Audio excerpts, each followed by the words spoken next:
Would you care for some tea? Now this feels like a dangerous can of worms to open, so let's just preface this with me saying my experience with Jodie Whittaker's Doctor is 20 minutes of the first episode, by which point I was actually more in sync with the Doctor than I had been at any other point in my life, and then 3 episodes that I had to see for myself to know if I was being punked or if AI had taken over the writing positions at the BBC. And then I realized AI would have done a better job than these tragic fanfictions that were somehow produced and bundled into her tenure as the Time Lord off the backs of the hardworking British taxpayers. I don't want to hear that I didn't give her enough of a chance, okay? Having 7 of the top 10 worst rated episodes, including the top 2, followed by the episode that I personally stopped watching after, tells me everything I need to know, because Kill the Moon was diabolically beyond awful. You're gonna make me put up with one of the most annoying characters in all of fiction. Tell me the moon is an egg and that it hatched, causing no problems for Earth, and then the freshly hatched creature laid another egg of equal size, nullifying the chance of cataclysmic events for Earth near seconds after it was born, and then just cheerioed? Tell me, how does it get worse than that? I don't know! Easy, you make the acting, set pieces, and costume design match the abysmal story, apparently. There's been more than a handful of boring, bordering on terrible stories in the show's history. It comes with the territory when something's exhausted more ideas than The Simpsons. But unfortunately, when it comes to the games, boring, bordering on terrible is just the way of things. I love Matt Smith, but for his incredible portrayal in the show, he got shafted 6 ways from Sunday when it came to games. Christopher Eccleston and David Tennant got away mostly unscathed, the latter really only appearing in a Top Trumps game wearing Doctor Who like a skinwalker. Still not as nightmare-inducing as Dreamland, though. This isn't good. The only known good Doctor Who games seem to be LEGO Doctor Who if you have LEGO Dimensions and The Lonely Assassins, developed by the people behind Sarah is Missing and Simulacra. But I'm not going to try and prop up any good games on my shoulders while dragging a shit one through the mud.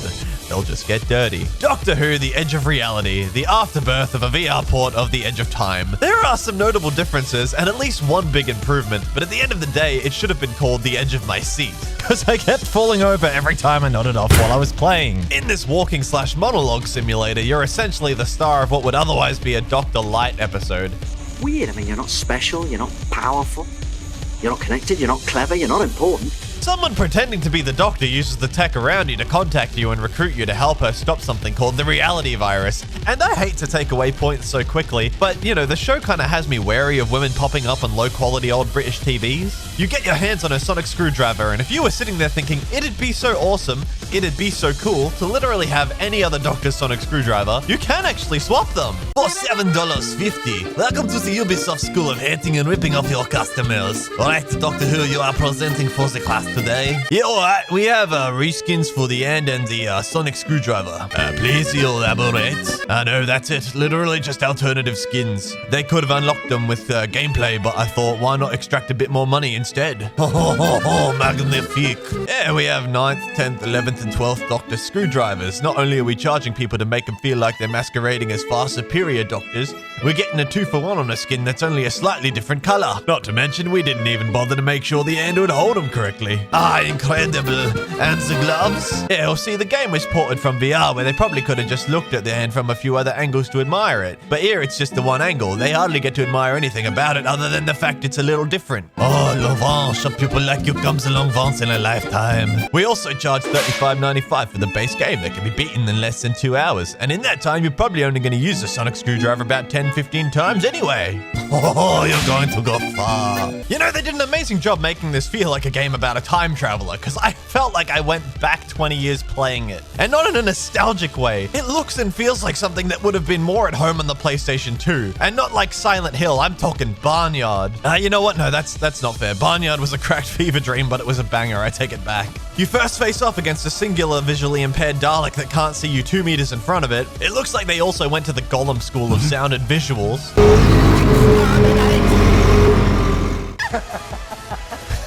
Nice, guys. You have an iconic monster with iconic sounds, and Genesis of the Daleks still has better sound design. Most of the tasks you use a sonic screwdriver for throughout the game seem like they'd be done faster with your hands. Oh, and you beat a Dalek with a magnetic crane. A crazy accomplishment, considering Dalekanium is not a magnetic metal. Here's another little trick. You normally move at the same pace as most of Jodie White Walker's episodes. Is this how time normally passes? Really slowly. But if you move diagonally, you suddenly become the 10th Doctor. You can speed through the game so fast, even the Weeping Angels would have to admit. Saves a lot of time. It makes the entire next level in the woods more of a late night marathon, which is honestly great because there is not much to talk about here. These things keep popping up and flashing by, but nothing ever actually happens. You end up on an elevator which goes down into some facility, but now you're apparently on some type of ship? Explain! Explain! The emergency life support system AI becomes sentient and is downloaded into the sonic screwdriver to become your new traveling companion. Because there seems to be no actual limit to what these things can do. They may as well be magic wands. At least until shooting Gat Something in My Eye turns his into the remote from Click. The next level takes you to Victorian London to a house with the biggest wine cellar maze filled with weeping angels that could possibly exist. The angels are nerfed, to put it lightly. You can mess around with them a bit because having blinking lights to obscure them from vision and put you at some real risk was not something they ported over from the VR game. Anybody else remember having their timbers shivered after Blink every time they saw a statue because the showrunners thought it would be funny to traumatize us with this ending? Well, like every time they ever appeared again after that, those symptoms are cured. They lack any scare factor whatsoever. Is that supposed to frighten me? Not that I was expecting much, since the voice of the angel speaking to you was akin to a 2-year-old blasted out of its mind on helium speaking at you from outside the window behind you. Manfred dead, Manfred big fat boy. Angel's still hungry. Angel's still hungry. Angels feast on you. We're coming to get you. These things should feel like SCP-173, impossibly fast, up in your face. If you don't look directly at me with every move you make, I'm gonna send your ass back to before Skibbity Toilet and Bitcoin, wherever even an iota of a thought floating around in some dude's sack. By the grace of all that is good in this world, please, I beg you, do it. Come on then, you beauty! The Doctress basically confirms the existence of a god that wants to wipe out his creation because, yeah, well, we fucking suck. Yeah, I get it, bro. Except... She's not a god, and she's not evil. Yeah, well, neither was Thanos at first. Bro still made some good points. The next level brings back the Daleks, only now they seem to have working effects. Identify yourself! They're still slow and useless, and you can Shimon right past them to each door button and onto the next area with near zero risk to yourself, which I had to do, because the way you're supposed to do this is by distracting them by throwing stuff and moving on while they're investigating the noise. Unfortunately, this feature seemingly didn't make it into my copy of the game, and there were no options to rebind the aim/throw button. That isn't even funny. You walk into a room, and I don't know if I just got here too quickly and the dialogue never caught up, or maybe there's a missing cutscene for context, but you just become a Dalek. Which, you know what, I imagine would be pretty fun if you could see anything. You know what, I'm starting to sympathize a bit more with the first one now. No wonder you scream. You can still use diagonal movement to whip past everything in the level like a Dalek on crack, and then use these things to turn your weapon into a Dalek Uzi, which is the only reliable weapon for dealing with these weird Dalek Toclafane bastards. Once you shred every piece of metal in this temple, the TARDIS breaks, you meet the First, she kills you, except the details surrounding your death in this instance have been greatly exaggerated, and you remember her into defeat. I literally have no other way to explain this. You find 3 pieces of a trap in your memories. It forms some of a pyramid. It forms a whole pyramid. It flies into the First. She shows you her only feet. Barefoot on the moon. And then she's gone, and the game ends. Is what I would say if we were playing The Edge of Time in VR. I reckon you just saved the universe. No, the PC port gets an additional couple of levels, you see, where the Cybermen take over the reality virus and you replay the first level, but this time instructed by 10. It's lovely to hear his voice, and I would say I'm happy to see him. But unfortunately, he's as close to looking like David Tennant as this Auton is to looking like Mickey. Pizza. Still not as nightmare-inducing as Dreamland, though. What? Stop it. He says a weird line about River when he finds out the player's doctor is a her. Huh? Oh. Ooh, I cannot wait to see River's face. She'll be in 7th. Sorry. Despite the fact that A, the first time his incarnation ever sees her is the last time she ever sees him, and B, River Song never interacts with 14. Like, ever. So, you know, really weird line to just throw in there. The Cybermen have conquered Earth now. Shocking, I know. So far, we've had Daleks and Weeping Angels that we can just drift past with no consequences. So how do we handle the Tin Men? Hold on to your hats, because this technique is pretty advanced and you may not have heard of it. So I'll try to be as clear and concise about this as I can. You hit the crouch button. These lobotomites aren't programmed to look down.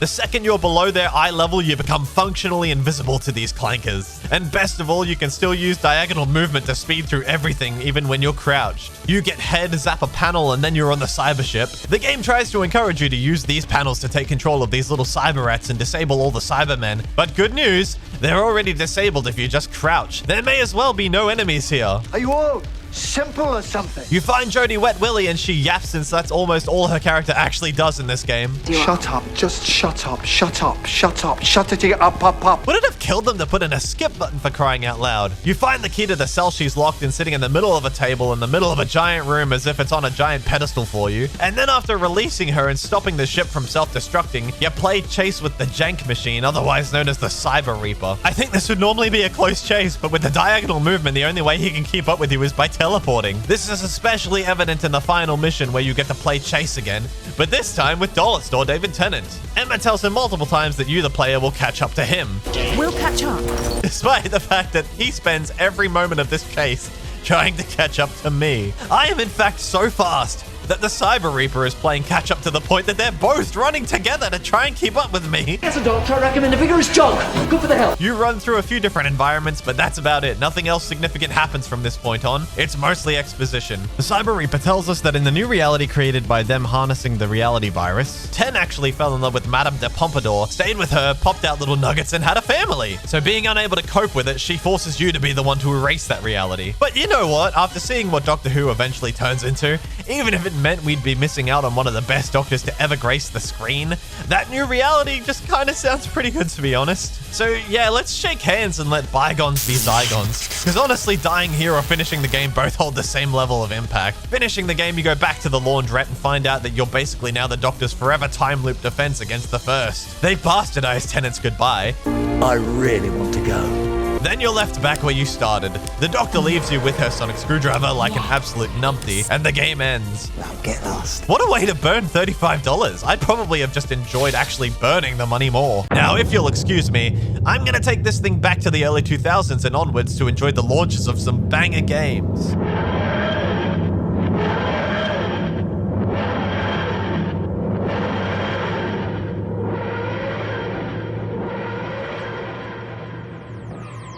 You know what? That's fair. Uh-oh. Oh, thanks for watching this video. If you liked it, then feel free to press the buttons to keep you up to date with my future content and support my channel. That's how YouTube knows my stuff is tolerable after all, so I'd appreciate it. More videos coming soon.